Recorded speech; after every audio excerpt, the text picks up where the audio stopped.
반갑습니다. 이 추운 날씨에 예배 오시다니 대단하십니다. 인사하겠습니다. 오늘 보니까 우리 청년들이 여기저기 많이 예배를 드리는 것 같아요.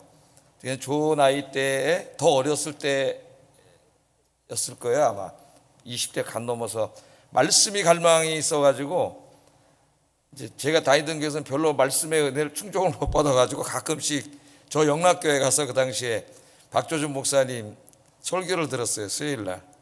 그 당시에 이제 시편을 강의하셨는데 거기 가서 은혜를 받고 와가지고 그 힘을 얻어서 또 우리 교회에서 봉사하고 그랬던 생각이 납니다. 젊은이들이 이렇게 많이 왔는데 내가 이 말씀으로 은혜를 줘야 되는데 그런 생각이 더 드네요. 오늘도 하나님 예비하신 이 말씀과 은혜로 채워주실 줄로 믿습니다. 자, 오늘은 인간의 세 가지 영적인 상태라는 주제로 말씀을 전하겠습니다. 우리 인간이 이제 영적인 상태가 세 가지 정도 나타날 수 있어요. 그게 오늘 사울에게서 이제 나타나고 있습니다. 그래서 오늘은 본문 하나하나 이렇게 주의하기보다는 영적인 상태라고 하는 관점에서 좀 사울의 인생을 이렇게 조망해 보려고 해요. 이 말씀을 중심으로.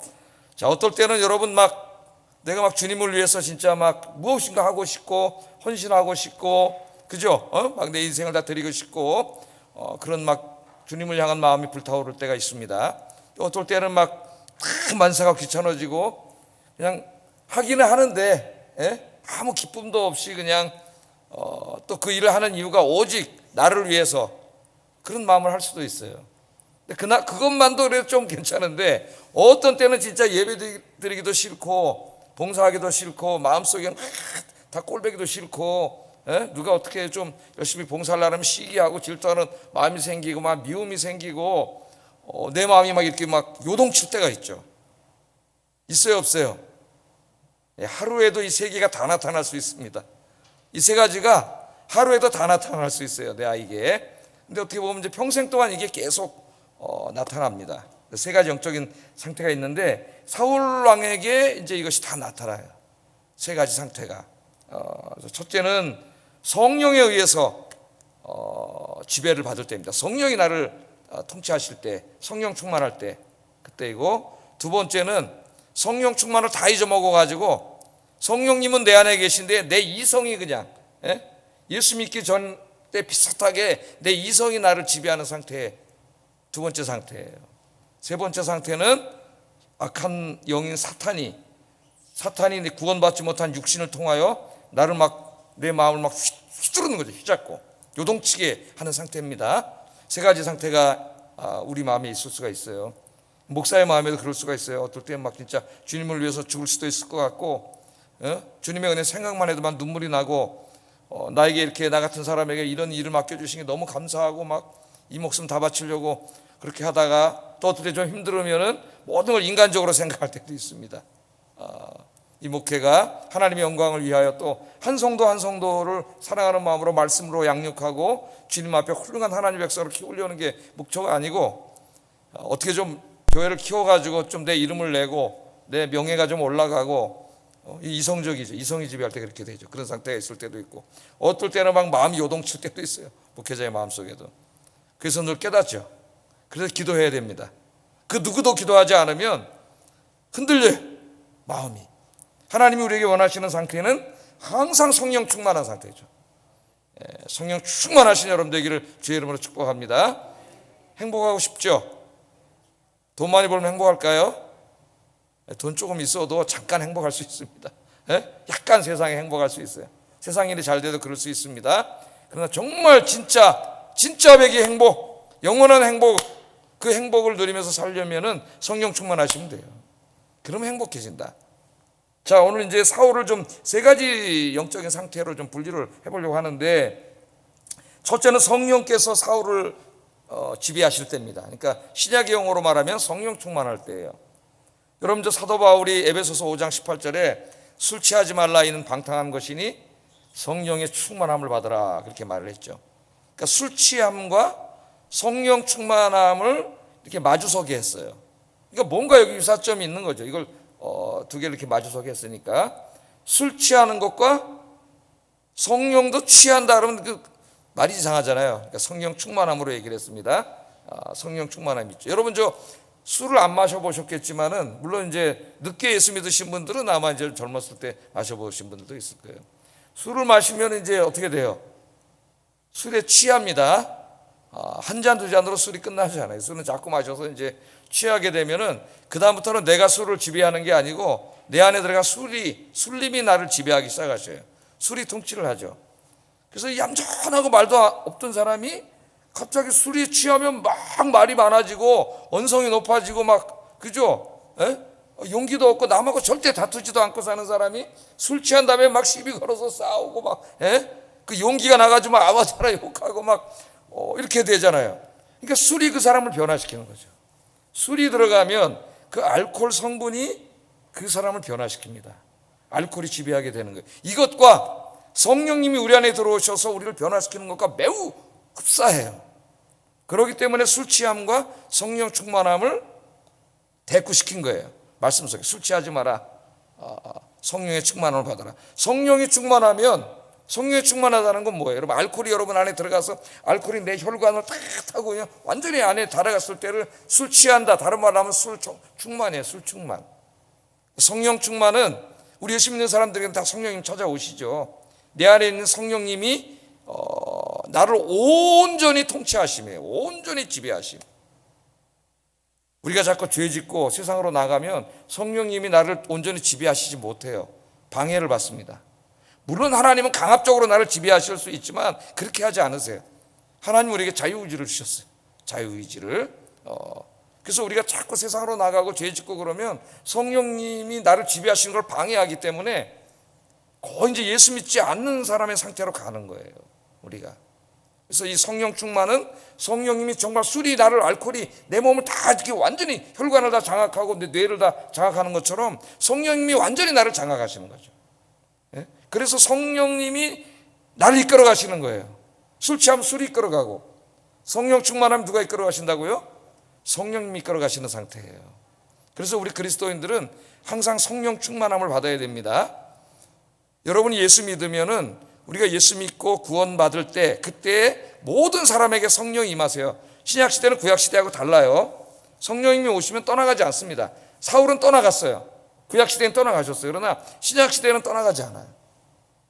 우리 안에 늘 계시지만은 성령님이 우리를 찾아오심, 그것을 성령의 인치심이라 그래요. 성령의 인치심을 받은 사람만 구원받을 수 있습니다. 그러니까 여러분들은 다 성령의 인침을 받은 분이고 그걸 신학에서는 성령 세례 받았다 그래요. 성령 세례. 그러나 성령 세례는 예수 믿는 사람이면 모두 다 받는 거예요.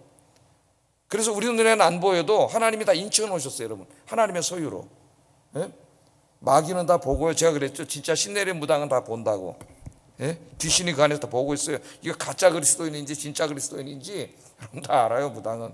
진짜 무당은 보면은 가짜 무당 말고 진짜 무당은 알아요. 다 이렇게 이제 그렇게 돼 있지만은 이 성령 세례와 성령 충만은 다르다. 성령 세례는 취소될 수 없습니다. 그럼 우리 구원이 취소되는 거예요. 성령 우리 안에 계시지만 성령이 나를 온전히 지배하는 상태의 성령 충만을 잃어버릴 수가 있어요. 성령 충만을 잃어버리면은 성령이 나를 온전히 지배하지 못하고 자꾸 내 이성과 또 더 심해지면 악한 영이 육신을 통해서 자꾸 나에게 시험을 하기 때문에 내가 휘둘리게 되고 그걸 믿지 않는 상태와 비슷한 상태로 다시 돌아가게 돼요. 그래서 우리 하나님께서 바울을 통하여 항상 성령 충만하라는 거예요. 성령 충만하려면 어떻게 해야 돼요, 여러분? 기도해야 됩니다. 성령 충만과 제일 관계된 건 기도예요. 기도 생활과 말씀 묵상이에요. 예배 오면 이제 그걸 우리가 다 하죠. 예배도 들어가는 거죠. 기도 생활과 말씀 묵상이에요. 그래서 늘 성령님과 교통을 해야 돼요. 교통을. 자, 이 사울이 성령 충만할 때가 있었죠. 그의 인생 초기에는 정말 성령 충만했습니다. 성령 충만할 때 이 사람이 어떻게 했냐면은 맨 처음에 굉장히 겸손했어요. 굉장히 겸손했습니다. 그래서 사무엘이 이제 사울을 이스라엘의 왕으로 삼으려고 할 때에 막 맨 처음엔 거부했죠. 우리 지파는 베냐민 지파이고 우리 가문은 형편없는 가문인데 내가 어떻게 감히 왕이 될 수 있느냐. 그래서 굉장히 겸손했어요. 한번 사무엘상 9장 20절. 사울이 정말 하나님 잘 믿을 때 이야기입니다. 안타깝죠. 이 끝까지 이렇게 죽을 때까지 이렇게 믿어야 되는데 타락을 했어요. 나중에 읽어보겠습니다. 시작.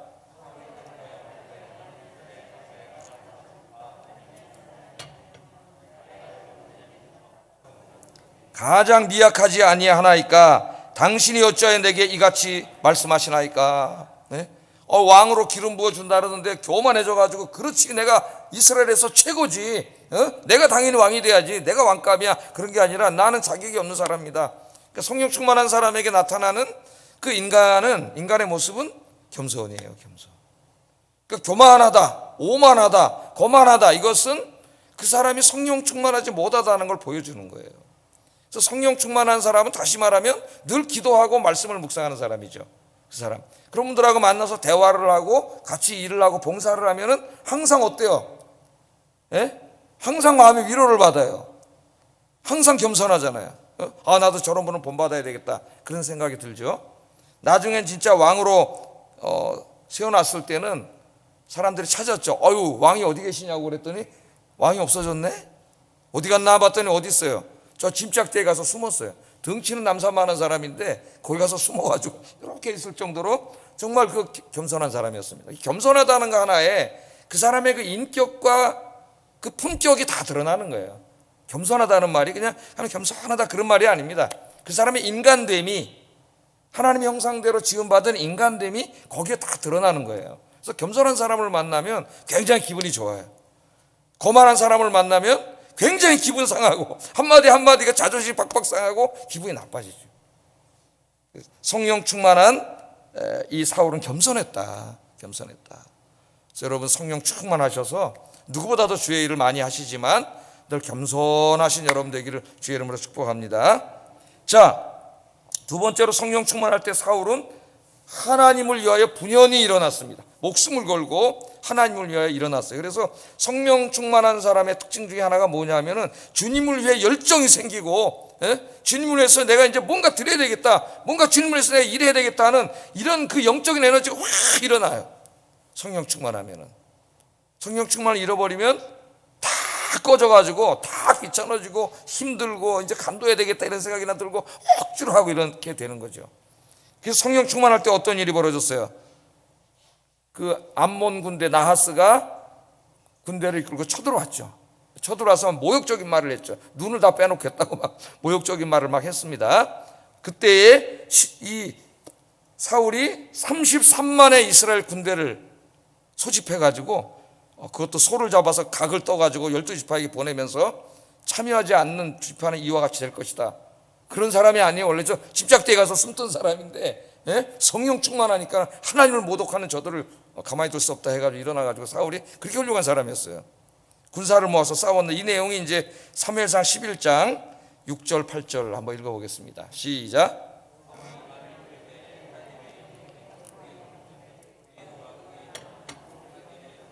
각을 뜨고 전령들을 손으로 그것을 이스라엘 모든 지역에 두루 보내어 이르되 누구든지 나와서 사울과 사무엘을 따르지 아니하면 그의 소들도 이와 같이 하리라 하였더니 여호와의 두려움이 백성에게 임하매 그들이 한 사람같이 나온지라. 사울이 베색에서 그들의 수를 세어보니 이스라엘 자손이 13만 명이요 유다 사람이 3만 명이었더라. 30만 명이요.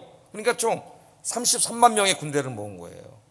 다 자기 살기 바빠서 살아가는 12지파 사람들, 그 멀리 흩어져 있는 사람들을 소를 각을 떠가지고 보내가지고 강제로 모은 거죠. 33만 명의 군대를 모아서 이때 그 나하스와 싸워서 민족을 구하고 하나님을 모독하는 저들을 물리치고 하나님의 영광을 크게 드러내는 일을 사울이 하게 됩니다. 여러분, 근데 이 말씀을 가만히 보세요. 사울이 이 당시 군대를 모을 때 이 사람 직업이 뭐였어요? 농부예요, 농부. 그래가지고 농사 짓고 돌아오는 중에 백성들의 그 울음소리를 들고 무슨 일이냐 물어봐 본 거죠. 그러니까 평범한 농사꾼이었고요. 이날도 농사 짓고 돌아오는 그런 길이었는데 이 소식을 들었죠. 그래서 하나님을 향해서 꽉 열심히 나눌 때 성령님이 그냥 꽉 성령께 사로잡은 거예요. 그게 성령 충만이에요. 성령께서 확 사울을 잡으니까 사울이 전혀 딴 사람이 된 거예요. 침장 밑에 가서 숨던 그런 사람이 33만의 군대를 모아서 나라를 구하는 사람이 됐단 말이에요. 자, 성령 충만하면 이와 같이 변합니다. 그래서 이제 오순절날, 신약 시대로 오면은 오순절날 예루살렘 교회 성도들이 120명이 마가의 다락방에 모여가지고 전혀 기도에 썼다 그랬어요. 기도 열심히 하시죠? 예? 기도 열심히 하시기 바랍니다. 기도 안 하면 성령 충만을 다 잃어버려요. 성령님이 갑자기 임하셔가지고 120명이 성령 충만하게 됐어요. 근데 그것은 요엘서 2장에 있는 말씀이 성취된 거죠. 내가 마지막 때에 내 백성들에게 내 영을 내려주겠다 그랬어요. 내 영을. 한번 읽어볼까요? 사도행전 버전으로 2장 16절 18절 읽어보겠습니다. 시작. 말세에 내가 내 영을 모든 육체에 부어주리니 너희의 자녀들은 예언할 것이요 너희의 젊은이들은 환상을 보고 너희의 늙은이들은 꿈을 꾸리라. 그때에 내가 내 영을 내 남종과 여종들에게 부어주리니 그들이 예언할 것이요. 아멘. 이 요엘서의 성령, 마지막 때에 성령을 부어주시겠다는 약속이 오순절날 이제 마가의 다락방에 그날 임하면서 그때부터 예수 믿는 모든 사람들에게 성령이 임하시게 돼요. 자, 성령이 임하니까 예루살렘 교회에 아주 너무나 평범했던 사람들이 전혀 다른 사람들이 됩니다. 사도행전을 읽어보면 요엘의 예언대로 이분들이 하나님 나라에 대한 비전과 꿈을 갖게 되었습니다. 하나님 나라에 대한 환상을 보기 시작했어요. 환상. 하나님 나라가 이루어지는 꿈을 꿨습니다. 담대하게 목숨을 걸고 나가서 하나님 나라의 복음을 전하는 사람들로 변화됐어요. 성령님이 충만해지시니까 그런 사람으로 변했어요. 성령 충만해지면은 성령 받기 전의 사람과 전혀 다른 사람이 됩니다. 그는 더 이상 무능한 사람이 아닙니다. 무기력한 사람이 아니에요. 게으른 사람이 아니고 정적인 사람이 아닙니다. 그는 성령의 권능과 능력으로 무장한 사람이 됩니다. 열정적인 사람, 생동감 넘치는 사람, 꿈을 꾸고 비전을 마음에 품은 사람, 막 살아 움직이는 사람으로 변하는 거예요. 그래서 교회 보면은 정말 얌전하던 주부들이 어느 날 막 은혜 받고 성령이 충만해진 다음에 전도 모임에 나와서 전도지를 돌아다니면서 그 자기도 몰랐던 엄청난 능력을 발휘해가지고 전도를 굉장히 많이 해오는 분들이 있어요. 여러 명 봤어요. 얌전한 분이 은혜 받기 전에는 정말 저 사람이 가서 말이나 붙일 수 있을까? 그런 사람이었는데 이분들이 어느 날 말씀 듣고 예배 중에 은혜 받고 막 기도하더니 성령이 역사하시니까 주님이 그냥 열정이 막 불타올라가지고 전도지 들고 나가면서 막 전도해오는 거예요. 그래서 내가 먼저 있던 교회는 두 권사님이 엄청난 권사님이 계셨었는데 그 큰 아파트가 두 개 양쪽에 이렇게 이제 막 들어오면서 그쪽에 이제 가서 전도를 해가지고 그쪽에 한 분이 하나씩 교구를 만들었어요. 진짜예요. 하나씩 교구, 구역이 아니고 교구를 만들어서 거기 구역장들 추천해가지고 교회에서 양육해가지고 구역장을 다 세울 정도로 엄청난. 그러니까 이제 여러분도 기회가 옵니다. 곧 여기 왔잖아요. 예? 여러분 성령 충만하셔가지고 여러분 이 초대교회 성도들처럼 그런 분들처럼 어마어마하게 많은 분들을 주님 전으로 인도해 오시기를 주의 이름으로 축복합니다. 성령 충만하지 않으면 성령님 나라 온전히 지배하지 않으면 이런 일을 할 수가 없어요. 성령 충만해지면 이제 저기 오는 사람들이 너무 불쌍해 보일 거예요. 예수 믿지 않는 사람들이 하나님이 여기다가 왜 저렇게 1450세대인가 왜 여기다가 오게 하셨을까? 1450세대 1500세대라 그러면 한 아파트에 2명씩만 살아도 몇 명이에요? 3,000명이에요. 3,000명. 2명씩만 평균 잡아도 어마어마하게 많은 사람들이 오잖아요. 하나님 여기다 왜 세워놨을까? 우리 교회 앞에다가 왜 저 아파트 세워놨을까? 성령 충만해지면 벌써 거기서 하나님의 마음이 들어오기 때문에 저들을 향한 확 비전이 생기는 거죠. 여기 뭐 예언을 하고 환상을 하고 꿈을 꾼다는 게 막 신비한 무슨 환상을 본다는 게 아니라 저 아파트가 들어왔을 때 수많은 사람들을 전도해서 교회로 몰려오고 하나님의 교회가 부흥되는 그런 환상과 꿈이에요. 성령 충만하기 전에는 다 자기 일에 바쁜 사람이고 자기 먹기 살기 바쁜 일이고 나 하나밖에 모르는 그런 사람이었지만은 성령 충만해지니까 요엘서의 예언대로 엄청난 사람들이 되어서 이 예루살렘 교회를 중심으로 전 세계 복음화가 이루어진 줄로 믿습니다. 우리 기독교 역사는 다 성령 충만한 사람들이 한 일이에요. 성령 충만해지면은 아까 제가 정적인 사람에서 동적인 사람으로 바뀐다. 다이나믹하고 역동적인 사람으로 바뀝니다. 그래서 성령 충만한 사람이 다 갔어요. 기독교 역사는 가는 역사예요. 앉아있는 역사가 아니에요. 앉아있으면 아무 역사도 안 일어나요. 지금 코로나 때문에 우리가 잠깐 전도를 못하고 있는데 일어나서 가야 돼. 그래서 선교사들이 다 간 거예요. 150년 전에 조선 땅으로 다 간 거예요. 어디 있는지도 모르는 나라 조선 땅으로 딱 간 거예요. 갔더니 오늘 이런 역사가 일어났잖아요. 이제 저 아파트로 가라. 보니까 저 밑에도 또 아파트 또 하려고 그러고 있더라고요. 그러다 보니까 여기 만들면 그 밑에랑 연결되고 저 뒤랑도 이제는 지금은 멀지만 여기가 지어지면 한 동네가 되더라고. 다 연결이 돼버려요.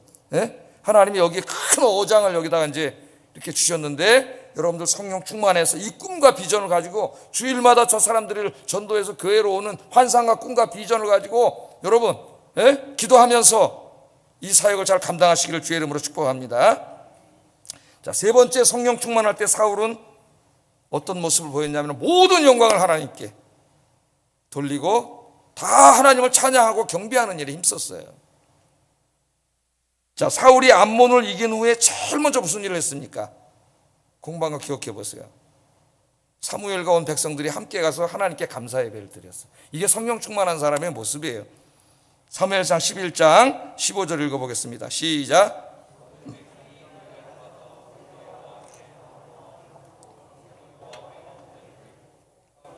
모든 사람이 거기서 크게 기뻐하니라. 아멘.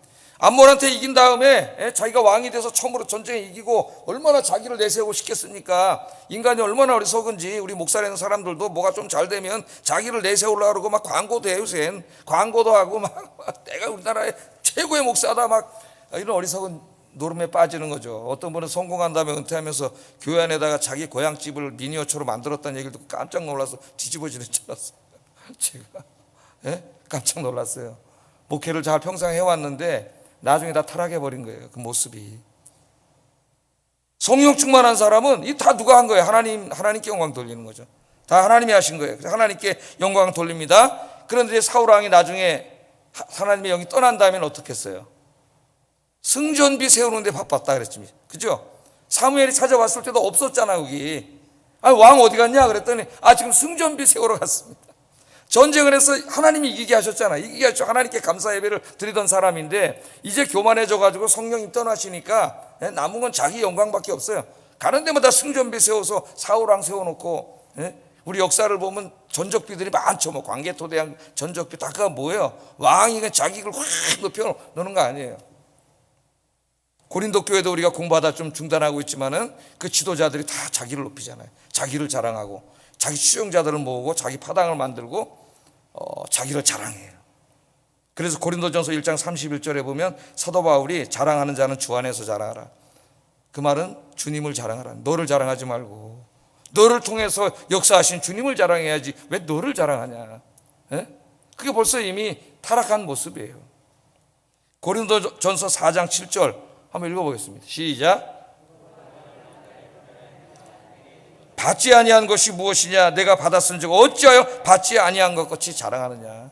다 하나님이 주신 건데 하나님께 영광 돌려야 되는데 성령 충만한 사람은 나가 없어요. 다 누구예요? 다 주님이 하셨습니다. 진짜 그렇게 얘기하더라고요. 성령 충만 다 주님이 하셨습니다. 제가 한 게 뭐 있습니까? 다 주님이 하셨습니다. 하나님께 영광 돌려. 여러분들 열심히 섬기시고 늘 나는 죽고 마땅히 나는 할 일을 했습니다. 주님이 하셨습니다. 주님께만 영광 돌리는 여러분 되기를 주의 이름으로 축복합니다. 이렇게 평생을 살았으면은 얼마나 좋았을까 이 사울이. 그런데 이제 이 이후에 이스라엘 역사를 읽어봐도요, 젊었을 때까지 굉장히 하나님 신실하게 섬기다가 이제 어느 정도 부강해진 다음에 인생의 후반에 타락한 왕들이 여러 명 나옵니다. 열왕기서 한번 읽어보시면서 제가 그 홈페이지에다 올려놓은 그 강의를 한번 같이 공부를 해보세요. 정말 젊었을 때는 열심히 섬기다가 나중에 타락한 사람이 많아요. 신앙이 유종의 미를 거둬야 되는데 사도 바울처럼 이제 다 주님 앞에 가는 그날 앞에 서서 내가 달려갈 길을 다 마치고 믿음을 지켰습니다. 하나님 이렇게 말을 할 줄 알아야 되는데 여러분들은 그런 분 되시기를 주의 이름으로 축복합니다. 그러니까 조금이라도 신앙생활이 게을러지면은 자꾸 우리는 휘둘리게 돼 있어요. 그러니까 늘 성령 충만을 유지해야 돼. 늘 성령 충만. 성령 충만은 핸드폰의 배터리와 같아요. 배터리 충전할 때마다 기도하세요, 여러분.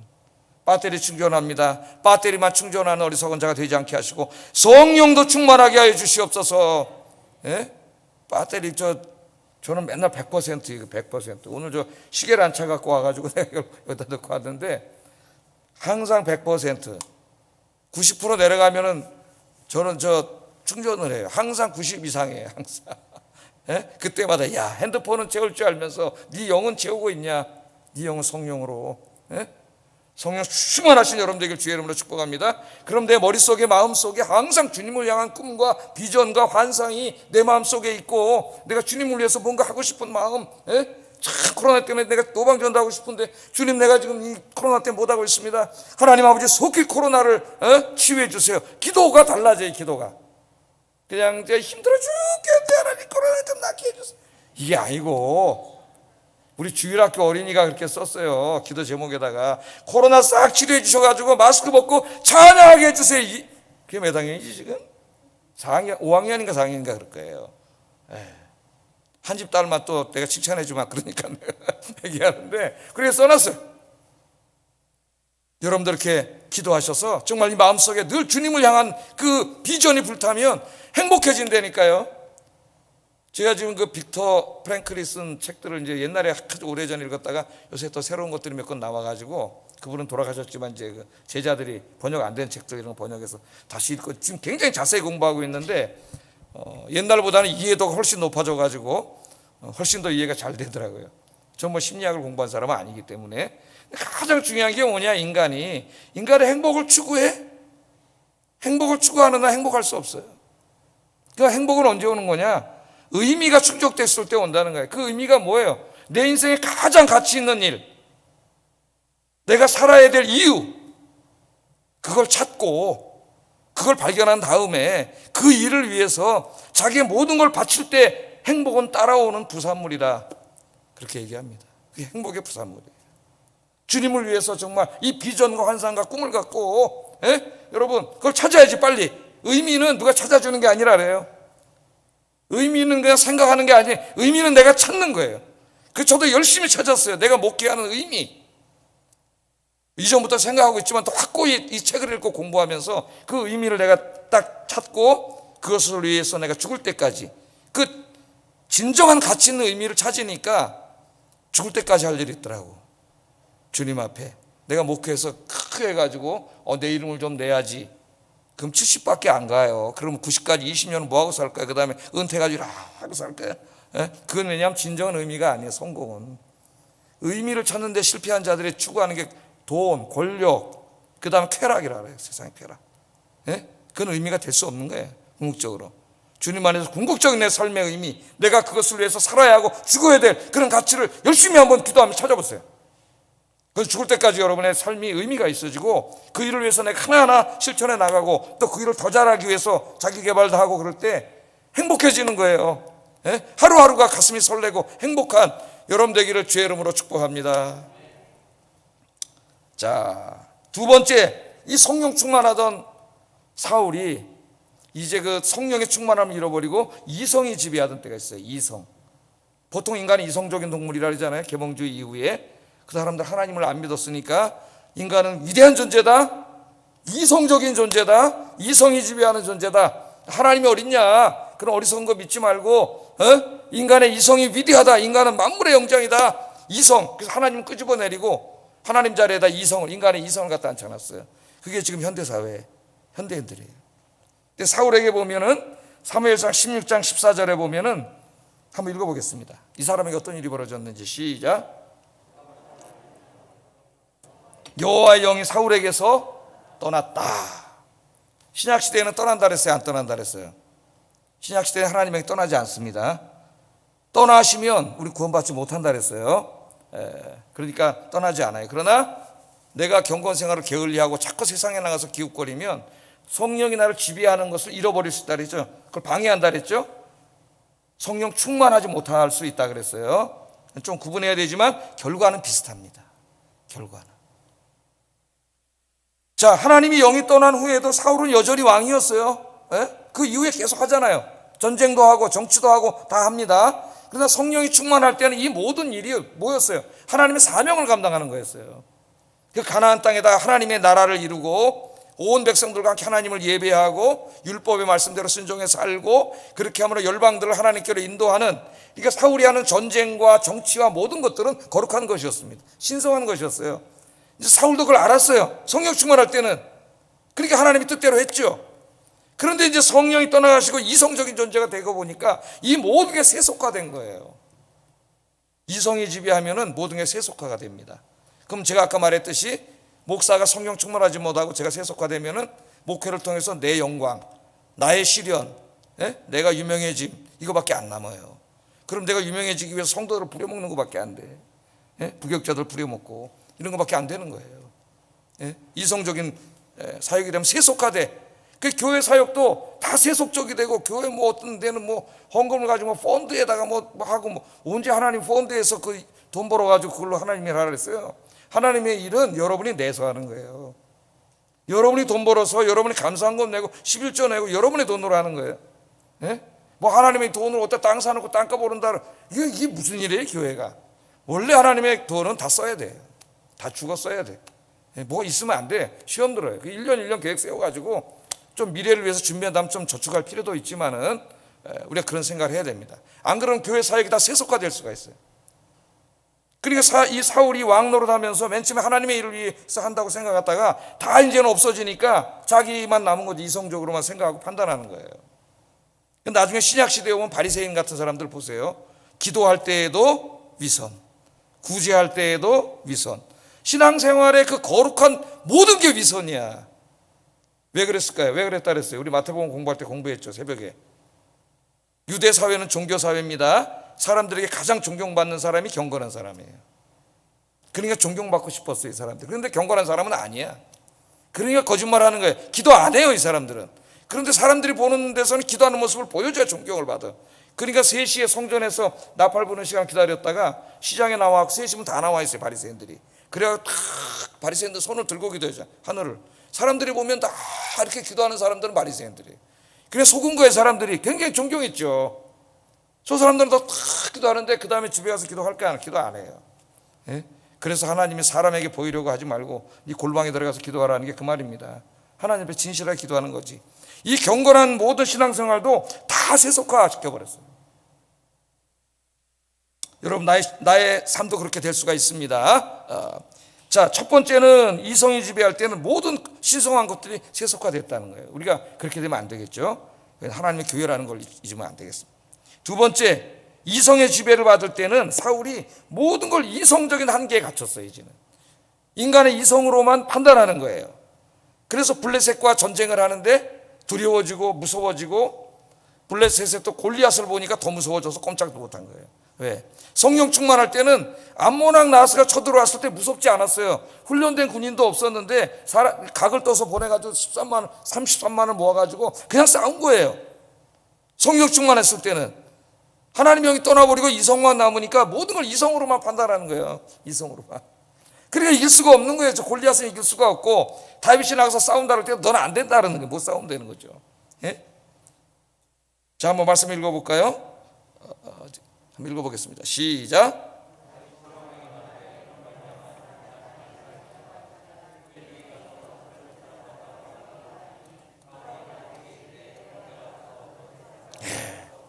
아니, 다윗이 와서 싸우겠다 그러는데 성령 충만한 다윗은 싸울 수 있습니다. 이길 수 있습니다. 저 하나님을 모독하는 자를 능히 하나님 도와주면 이길 수 있습니다. 그런데 이 자는 하나님 떠나가지고 이성으로만 판단하니까 네 요만한 놈이 저 사람을 어떻게 이겨? 그래서 못 싸울 수 없다 그러잖아요. 모든 걸 이성의 카테고리에 가둬놓는 거예요. 여러분, 우리 성령 충만한 사람도 이성을 무시하는 그런 무지한 자가 아닙니다. 성령 충만한 사람도 하나님 주시는 이성을 통해서 다 생각도 하고 계획도 하고 판단도 하고 다 하는 거죠. 그래서 제가 지난 주일날 이성을 통해서 하나님이 존재한다는 걸 증명한 신존재 증명에 대해서 몇 가지 소개해주고 그랬죠. 그러나 우리 성령 충만한 사람은 이성에 갇히지 않아요. 이성적으로 안 된다 할지라도 하나님이 원하시는 일을 하면 하나님을 바라보고 하는 거예요. 골리앗을 무너뜨릴 수 없지만은 하나님을 모독하고 있기 때문에 저자는 무너뜨려야 되는 거죠. 하나님을 의지하고 다윗은 하나님을 바라보기 때문에 싸울 수 있어요. 그래서 하나님을 이성에다 가두는 사람이 너무나 많습니다. 오늘날 그런 사람들은 어떻게 돼요? 힘들고 어려우면 좌절해버려요. 주저앉아버려요. 왜? 아무리 머리 굴려봐야 뭐 방법이 없잖아요. 그러나 하나님은 살아계신데 모든 게 막히면 어디를 보라 그랬어요? 위를 보라 그랬죠? 거기 하나님이 계십니다. 이성에다가 하나님을 가두지 마세요. 하나님이 여러분을 이성에 갇히는 분입니까? 하나님은 전능하신 하나님이신데, 여러분 18세기부터 계몽주의가 시작되면서 하나님은 쫓아내버리고 이성이 주인이 됐다 그랬죠. 그러면서 심각한 문제가 생기기 시작합니다. 자, 이성이 주인이 되다 보니까 이성으로 이해될 수 없는 성경 말씀을 믿을 수가 없는 거예요. 그래서 성경책을 읽다가 성경책에 나오는 그런 기적적인 이야기라든가 초자연적인 이야기, 막 하나님이 인간으로 오셨다든가 동정녀 탄생이라든가 십자가에서 죽어 3일 만에 부활했다든가 이 세상이 하나님 나라로 변한다든가 영원한 영생이 있다거나 이런 걸 다 부정해버리겠어요. 18세기부터. 누가 그랬는지 아세요? 그 이성주의 철학자들의 영향을 받은 자유주의 신학자들이 그랬어요. 그래서 성경책을 다 찢어버렸어요.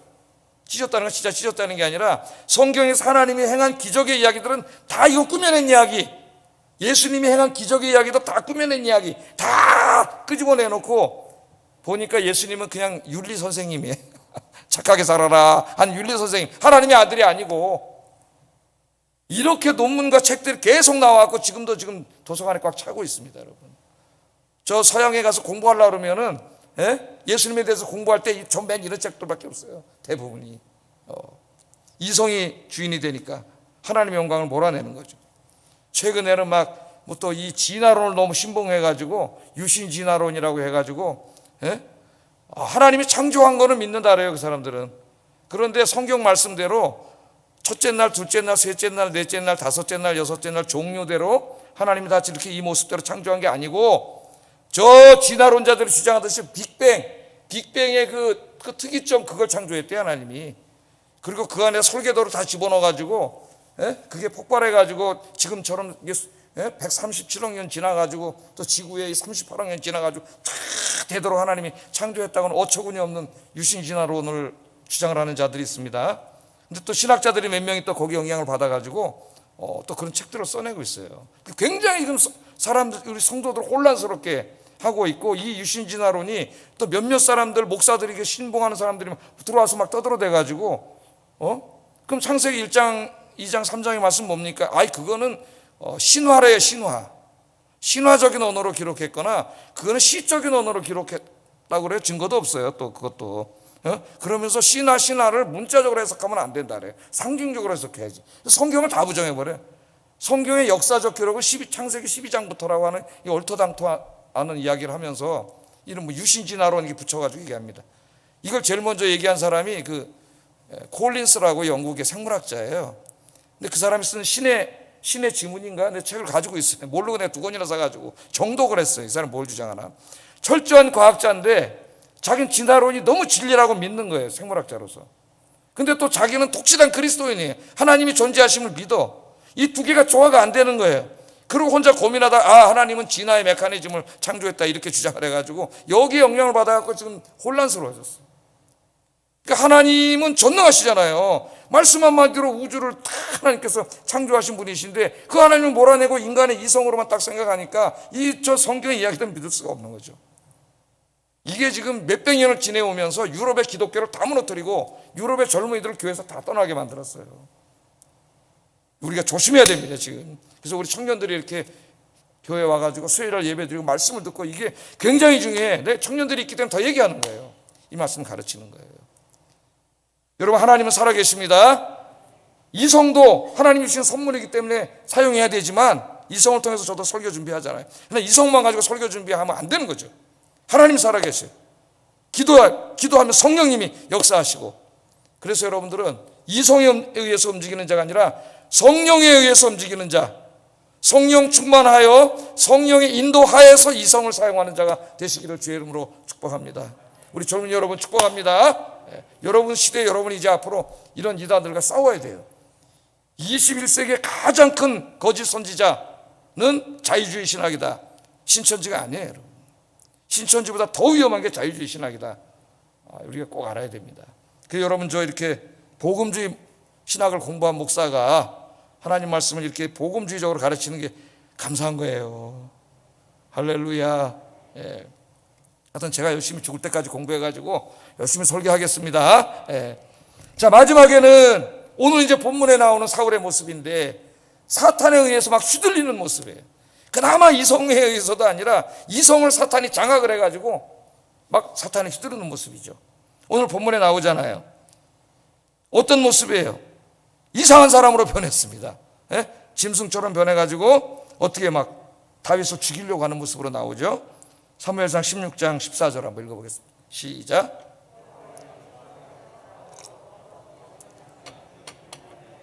예, 여호와의 영이 사울에게서 떠나니까 여호와께서 부르시는 악령이 그를 번뇌하게 했다 그랬습니다. 번뇌하게 했다. 그렇게 얘기하고 있습니다. 자, 오늘 본문은 악한 영이 사울을 지배하고 있을 때 사울의 모습을 잘 보여줘요. 마귀가 지배할 때 사울은 그 겸손했던 사울이, 성령 충만했던 사울이 사악한 인간으로 변했습니다. 사악한 인간. 자기를 위해 찬송을 연주하고 자기를 위해 목숨을 걸고 싸우는 충신 중의 충신. 그리고 지금은 이제 사위까지 됐잖아요. 예? 자기 딸의 둘째 딸 미갈의 남편이 자기 사위예요. 이 다윗을 시기하기 시작했고 미워하기 시작했고 죽이려고 하고 있지 않습니까? 죽이려고. 그래서 우리 마음에 다른 사람을 자꾸 시기하고 미워하는 마음이 생기고 있다면은 내 마음에 지금 마귀가 자꾸 이렇게 내 마음을 휘두르고 있는 거예요. 그러니까 우리가 분명히 알아야 될 것은 성령이 계시기 때문에 사울처럼 구약시대 사람들처럼 마귀가 우리에게 찾아와서 우리를 완전히 장악할 수 없습니다. 그렇게 엉터리 가르치는 데가 베레아 같은 데예요. 예수 믿는 사람은 귀신 들릴 수 있다고. 예수 믿는 사람은 어떻게 귀신이 들려요? 성령이 내 안에 계시는데 어떻게 귀신이 들어와요? 말도 안 되는. 그러나 이 마귀가 아직 구원받지 못한 육신의 연약함을 통해서 우리를 시험할 수는 있다 그랬죠. 예수님도 시험해서 자꾸 우리를 이렇게 마음을 휘두르는 거죠. 휘젓는 거예요. 그럴 수는 있어요. 그래서 오늘 본문에 보면은 이 사울은 좀 다른 경우입니다. 구약시대 사람이 완전히 마귀가 장악해버린 거죠. 그 사람을. 그래가지고 3번이나 다윗을 죽이려고 그래요. 오늘 본문에 보면 그 얘기밖에 없어요. 오늘 성경에. 자, 오늘 1절에 보면은 어떤 명령을 내려요? 한번 읽어보겠습니다. 시작. 다윗을 죽이라고 명령을 했더니 성령 충만한 아들 요나단이 아버지 왜 다윗을 죽입니까? 당신을 위해서 아버지를 위해서 목숨을 걸고 싸운 성신인데 왜 죽입니까?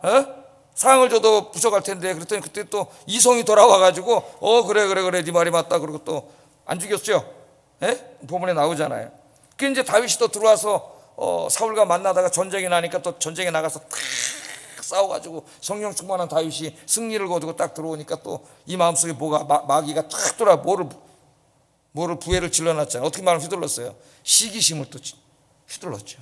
시기심이 들어오면은 여러분 이상한 사람이 돼요. 갑자기. 그래가지고 어떻게 또 죽이려고 그랬어요. 창으로 그냥 박아 죽이려고 그랬어요.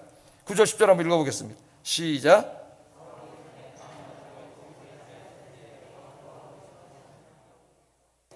다윗이 손으로 수금을 탈 때 사울이 단창으로 다윗을 벽에 박으러 하였으나 그는 사울의 앞을 피하고 사울의 창은 벽에 박힌지라 다윗이 그 밤에 도망갔습니다.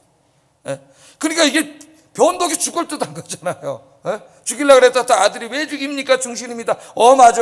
그리고 또 같이 밥 먹고 그러다가 전쟁이 나니까 또 나가서 다윗이 승리하고 돌아오니까 또 와 있고 딱 자기를 위해서 비파 수금을 켜주는데 갑자기 또 쳐다보니까 마귀가 싹 들어올 때는 시기심이 확 나는 거예요. 그러니까 빼가지고 창으로 죽이려고 그랬는데 하나님이 또 지켜주셔가지고 집으로 도피했어요. 그랬더니 마귀가 계속 역사하니까 여기서 끝나지 않고 어떡합니까? 군사들을 집에 보내가지고 집에서 죽이려고 그랬어요.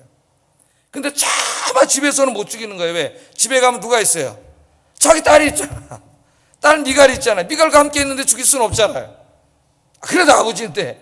그러니까 아침까지 있다가 침상채 들고 오라 그랬어. 침상채 죽여버리려고. 그걸 알고 미갈이 다윗을 피신시키는 게 언제 오늘 말씀이고 그걸로 성경 끝나고 있습니다.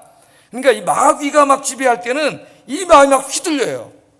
그래서 우리 신약시대에는 사울처럼 되지는 않겠지만은 그러나 우리가 성령 충만하지 못할 때는 마귀가 우리의 이 이성을 통해서 역사하고 우리의 타락한 이 육신의 정욕, 이 탐욕 이런 거 우리 구원받지 못한 육신은 구원받지 못했잖아요. 육신은 언제 구원받아요? 부활할 때 구원받아요. 부활할 때. 우리 영은 구원받았지만 육신은 구원받지 못했어요. 육신이 구원받을 때 이 몸이 변화돼서 부활의 몸을 받을 때예요. 그러니까 우리는 육신은 땅에 발을 딛고 살기 때문에 여기서 아직 많은 시험거리가 있는 거죠. 욕심, 탐욕, 유혹 이런 게 많은 거예요. 미움, 증오. 이 사탄이 이걸 통해서 역사해가지고 어떻게 우리 쓰러뜨리려고 하는 거죠. 우리 마음을 막 휘두르고 그러니까 여러분 그럴 때 있어요, 없어요? 아까 제가 서론에 말했듯이 어떨 때 막 너무 행복하고 주님을 위해서 일하고 싶다가 어떨 때 다 이성적으로만 생각해가지고 짜증나고 그러다가 어떨 때 마음이 막 악해져가지고 막 미워하고 시기하고 싸우려고 그러고, 이게 우리 안에 늘 일어나잖아요. 예? 그래서 우리 예수님께서 뭐라고 가르치셨습니까? 시험에 들지 않도록 기도하라 그랬죠. 언제 기도하라 그랬어요? 아침에 하루를 시작하기 전에 기도하라. 주기도문에서 가르쳐 주셨죠? 마태복음 6장 13절 다시 한번 읽어봅니다. 시작. 다 말하게서 구하시옵소서. 아멘.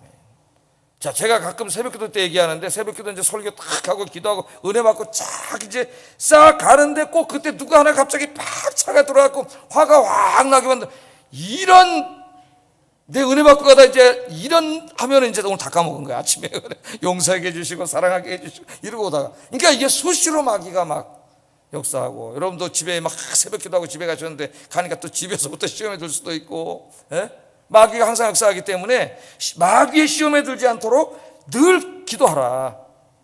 그게 바로 이 우리를 시험에 들게 하지 마옵시고 다만 악에서 구하옵소서. 하루에도 막 휘둘릴 수가 있어요.